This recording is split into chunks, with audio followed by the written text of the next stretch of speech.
इतना कहते ही वो कैब को एक सुनसान सड़क पर रोक देता है। शायद उसे मेरी बात लग गई थी। मैंने कहा, क्या हुआ भाई साहब? उसने कहा, मुझे आपकी बात अच्छी नहीं लगी। पीछे से मैडम ने भी कहा, मुझे भी आपकी बात अच्छी नहीं लगी। और ये कहते कहते वो मेरे सर को सहलाने लगी। मुझे लगने लगा मैंने शायद गलती की जो इन्हें गाड़ी में बैठाया। अभी 2 हफ्ते पहले मैं गया था दिल्ली के सरोजनी नगर मार्केट में बच्चों के कपड़े लेने, घर के लिए थोड़ी सजावट का सामान लेने। उस दिन ऑफिस से मैं सीधा निकल गया था मार्केट के लिए। 7:30 बजे के आसपास मैं वहां पहुंचा था। मार्केट की रौनक देखते ही बन रही थी। काफी भीड़ थी। नवरात्रि से पहले लोग टूट पड़े थे वहां। सामान पर अच्छी खासी बचत हो रही थी। मैंने भी कुछ छोटा मोटा सामान देखा और मोल भाव करने लगा। अब जब ऐसे कहीं आप मार्केट में सामान लेने निकलते हो तो टाइम का पता नहीं चलता, और जितनी बड़ी मार्केट आपकी मेहनत भी उतनी ज्यादा। वहां घूम घूम कर कई बार आपकी हालत खराब हो जाती है। 9 बजे के आसपास मुझे वहां भूख लगने लगी। घर पर फोन करके पूछा कि क्या बनाया है आज खाने में। बताया कि दाल चावल और रोटी बनाई है। मुझे लगा अभी तो घर पहुंचने में टाइम है, यहीं कुछ खा लेता हूं। बाहर एक दुकान देखी और वहां छोले भटूरे खाने लगा। भीड़ तो यहां भी थी। इतने में घर से फोन आता है। मैंने बताया कि छोले भटूरे खा रहा हूं। तो वहां से और सामान की लिस्ट आ गई कि मार्केट में हो तो ये भी ले आना, वो भी ले आना। करते करते खाते पीते सामान लेते 11 बजने को थे। अब धीरे धीरे भीड़ कम होने लगती है, दुकानों के शटर गिरने लगते हैं, और तब मुझे लगता है कि अब निकलना चाहिए। दरअसल उस दिन शनिवार था, तो मुझे ये था कि अगले दिन संडे है तो घर पे आराम से रेस्ट करूंगा।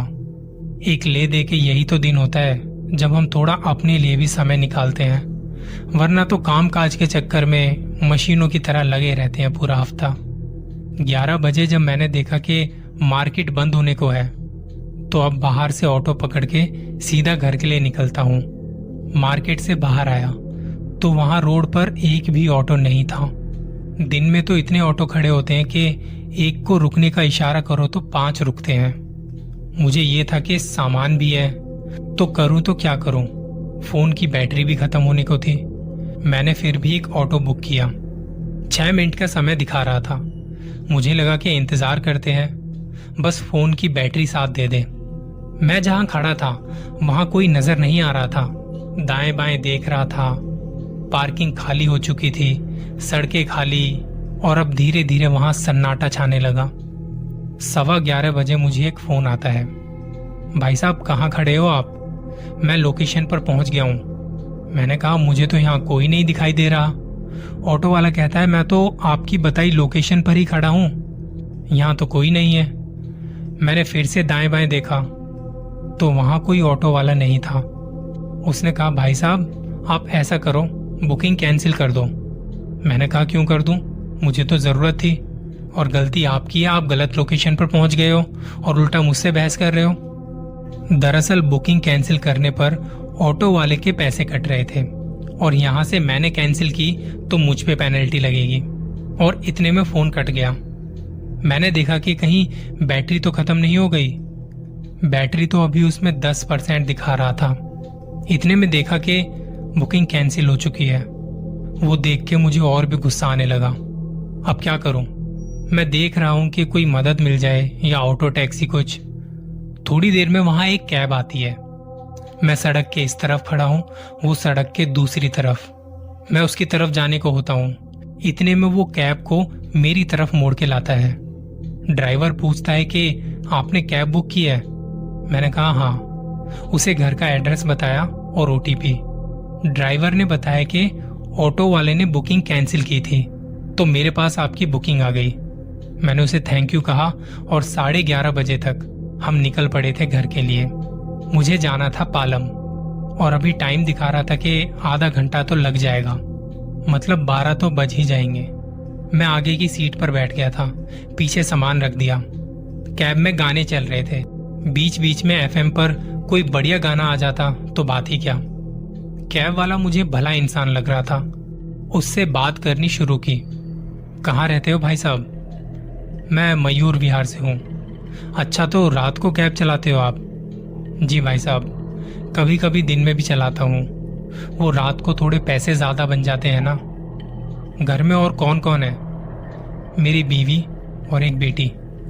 उसने मुझसे पूछा कि गाड़ी दिल्ली कैंट से ले लूं? मैंने कहा हाँ बिल्कुल, बस जल्दी से घर पहुंचा दो। कैब वाले ने कहा वो लोग थोड़ा डरते हैं ना उस रास्ते से, तो मैंने सोचा कि पहले पूछ लूं। मैंने कहा नहीं नहीं, कुछ नहीं है वहाँ, लोग तो फालतू में डरते हैं। मैंने कहा अच्छा आप ही बताओ, आप रात में कैब चलाते हो, कभी ऐसा कुछ देखा है आपने? खामा खा की बकवास बातें। मेरी बात सुन के कैब वाले का कोई जवाब नहीं आया। वो गाड़ी को थोड़ी और स्पीड में चलाने लगा। दिल्ली कैंट से थोड़ी पहले कैब में एक झटका सा लगा। मैंने कहा ये आवाज क्या थी? कैब वाले ने कहा कि एक कुत्ता था, गाड़ी से टकरा गया। मैंने कैब वाले को कहा भाई साहब थोड़ा ध्यान से चलो यार, वो कुत्ता तो मर गया होगा। कैब वाला चुप बैठा था, मुस्कुरा रहा था। दिल्ली कैंट से होकर हम गुजर रहे थे। मैं भी चुपचाप बैठा देख रहा था कि ये गाड़ी ठीक से चलाता रहे बस, और मुझे घर पहुंचा दे। सड़कें खाली थी, 2-4 गाड़ियां जो चल रही थी वो भी हवा से बातें कर रही थी। अब ये दिल्ली कैंट वाला एरिया अपने आप में ही बड़ा खास है। आर्मी वालों के हेडक्वार्टर्स हैं यहाँ, बड़े बड़े लोगों का आना जाना होता है। फिर भी ये दिल्ली की सबसे हॉन्टेड जगह मानी जाती है। थोड़ा आगे जाके हमें एक कैब दिखती है जो सड़क के किनारे खड़ी थी। एक आदमी हमें हाथ दे रहा था, शायद उसे कुछ मदद की जरूरत थी। मेरे कैब वाले ने वहां गाड़ी रोकी और मैंने पूछा क्या हुआ भाई साहब? तो उसने कहा कि गाड़ी में दिक्कत आ गई है एकदम से, तो आप मैडम को आगे तक छोड़ देंगे? मेरी कैब वाले ने पूछा कहाँ जाना है मैडम आपको?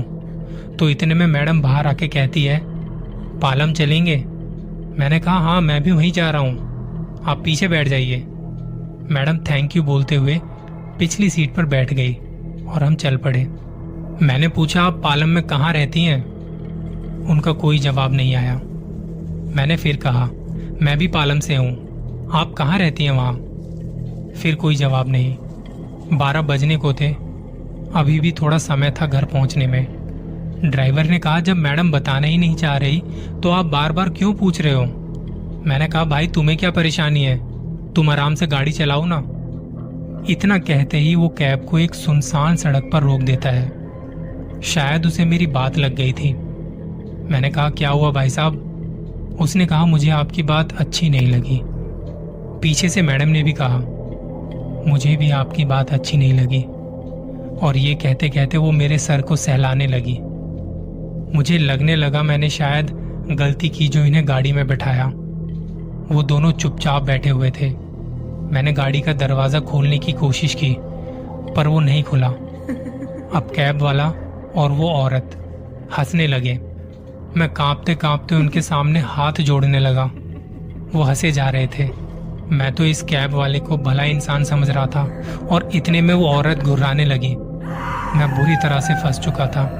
मैं छटपटा रहा था कि गाड़ी से बाहर कैसे निकलूं।